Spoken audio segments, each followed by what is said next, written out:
Good morning, কেমন আছো সবাই? সরকার বাড়ি হইচইতে তোমাদের স্বাগত জানাই। আজকে একটা লাল টুকটুকে ডিমের কারি মানে ডিম সুন্দরী করেছি, সেটাই তোমরা দেখতে থাকো। বেশি ঝাল তো দেওয়া যাবে না, কারণ আমার ছেলে বেশি ঝাল খায় না। কাশ্মীরি মির্চা দেবো, দিয়ে একটা ডিমের কষা করব। সেটা তুমি রুটি বলো, পরাটা বলো, লুচি বলো, যা দিয়ে হোক খেয়ে দেখবে যে কেমন লাগে। আর পুরো রেসিপিটাও তোমাদের দেখাবো। এখন জাস্ট ডিমগুলো বয়েল হচ্ছে, এরপরে অনিয়ন আর এই শুকনো লঙ্কাটা পেস্ট করবো। আরেকটু অনিয়ন লাগবে, যেহেতু শুধু অনিয়ন দিয়ে করা, আর কিচ্ছু না। এবং এটা মানে 5-10 মিনিটের মধ্যে জিনিসটা কমপ্লিটও হয়ে যাবে। তোমরা নিজেরা খেতে পারো, গেস্ট আসলেও এই প্রিপারেশনটা করে দিতে পারো। তাই জন্য তোমাদের পুরো রেসিপিটা দেখতে হবে। এবার আমরা ডিমগুলোকে হাফ হাফ করে নিলাম, ছুরি বা সুতো যা সাহায্য হাফ হাফ করে নিলে যেরকমভাবে পারো। তারপর এর মধ্যে একটু নুন হলুদ দিয়ে দিলাম। এটা হাফ হাফ করার অর্থ এই নয় যে হাফ হাফ করে দেবো, সেই জন্য না। এটা হাফ হাফ করে দিলে মশলাটা ভেতরে ভালো করে ঢুকবে। এবার একটা একটা করে ফ্রাই করে নেবো।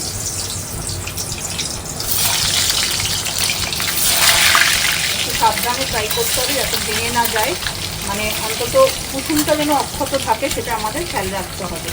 আর কোনো ব্যাপার না, তাই জন্য অল্প অল্প করে দেবে।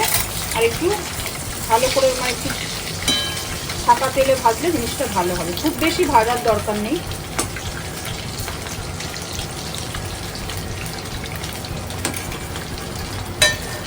অল্প করে করে ভাজা হয়ে গেলে দেখো তুলে নিচ্ছি। দু পিঠই আস্তে আস্তে ভেজে নেবে, তবে কুসুমটা একটু সাবধানে মানে রাখতে হবে, কারণ যাকে পরিবেশন করাবে তার কুসুমটা ভেঙে গেলে তারও মন খারাপ, আর যে পরিবেশন করবে তারও মন খারাপ। এরকম করে আমরা প্রত্যেকটা ডিম, তুমি একটু ইচ্ছা হলে একটু লঙ্কার গুঁড়োর মধ্যে বা কাশ্মীরি মির্চাও একটুখানি দিয়ে দেওয়া যায়। প্রত্যেকটা ডিম আমরা এরকমভাবে ভেজে নেবো।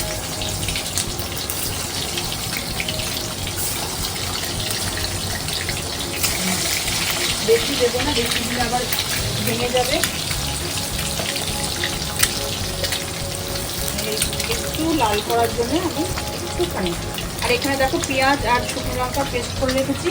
এর মধ্যেও আমি একটু কাশ্মীরি মির্চা দিচ্ছি, কারণ কালার টানার জন্য। আর কিচ্ছু দেবো না, একটু কাশ্মীরি মির্চা দেবো আর হলুদ গুঁড়ো দেবো।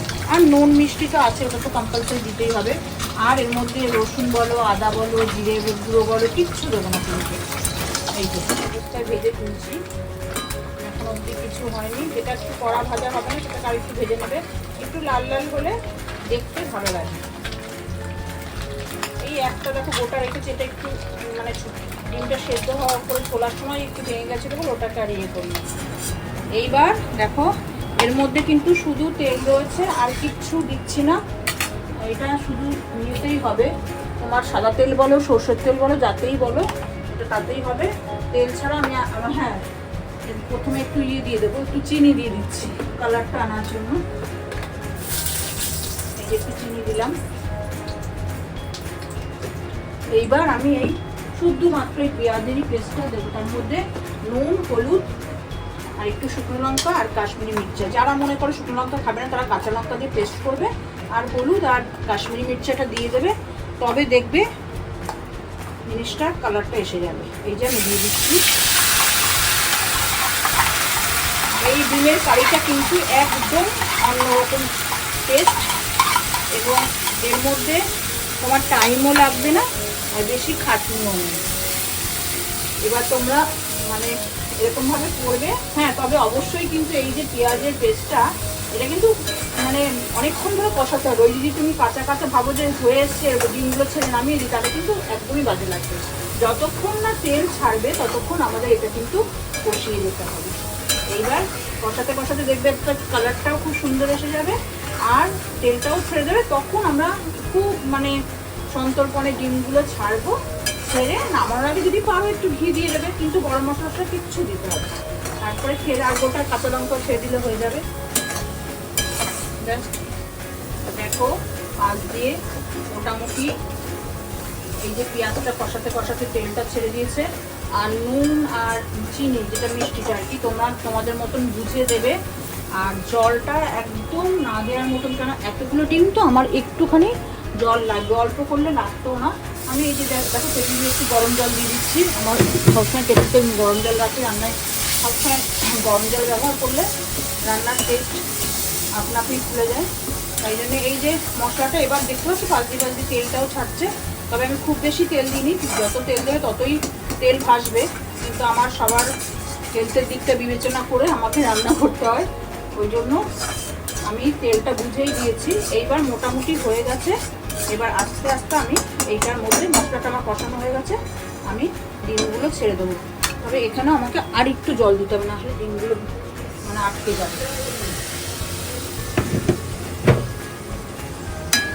দেখো এইবার এইটা জাস্ট দিয়ে দেবো, ফুটে উঠবে, একটু ঘি দেবো আর একটু গোটা কাঁচা লঙ্কা দিয়ে দিলে আমার ডিমের কষাই বলো কারি বলো কমপ্লিট হয়ে যাবে। একটাও কিন্তু দেখো কুসুম কিন্তু সব অক্ষত রয়েছে, একটা কুসুমও ভাঙেনি, সবই অক্ষত। আর এইভাবে তোমরা করে খেয়ে দেখো। শুধু জাস্ট হ্যাঁ পেঁয়াজের পেস্টটা যেটা আমরা করেছি পেঁয়াজ আর শুকনো লঙ্কা দিয়ে, ওটাকে কিন্তু ভালো করে কষাতে হবে। মানে কষানো কম হলে কিন্তু টেস্ট হবে না, তখন ভাববে যে মিঠুদি এমনি এমনি বলেছে, সেটা তখন বুঝতে মানে আমার প্রতি একটা খারাপ ধারণা হবে। সেটা করো না, যতক্ষণ না মানে মিডিয়াম আঁচে কষাতে থাকবে যতক্ষণ না তেল ছাড়বে। এটা আমি অনেক দিন যখন আমি কলেজে পড়ি তখন আমি এই রেসিপিটা আমার একটা কোনো দিদির কাছ থেকে শিখেছিলাম, এবং সেটা যতজনকে বলেছি সবাই ট্রাই করেছে, সবারই ভালো লেগেছে। তোমরাও ট্রাই করো, দেখবে আশা করি ভালো লাগবে। এই যে আস্তে আস্তে আস্তে আস্তে নাড়াতে হবে। দেখো রঙটা কীরকম হয়েছে। আর ভাত দিয়ে খেলেও ভালো লাগবে, তবে রুটি পরোটা দিয়ে খেলে বেশি ভালো লাগবে।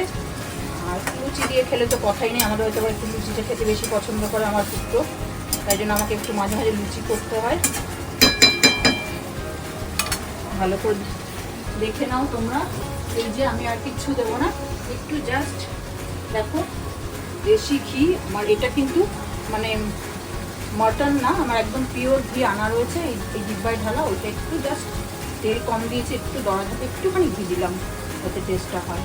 তাও সেরকম না। এবার কটা কাঁচা লঙ্কা দিয়ে দিলেই আমার মানে রেসিপি কমপ্লিট। হ্যাঁ তবে অবশ্যই নুনটা মিষ্টিটা ব্যালেন্স করে তোমরা দেবে, সেটা একটু আমার মতন এরকম খুঁটি দিয়ে একটু হাতের মধ্যে নিয়ে দেখে দেখে করবে। কেমন হয়েছে অবশ্যই আমাকে কমেন্টে জানাবে, যে শুধু পেঁয়াজ আর শুকনো লঙ্কা দিয়ে ডিমের কারি করলে কেমন হয়, সেটা তোমরা অবশ্যই আমাকে কিন্তু জানাবে।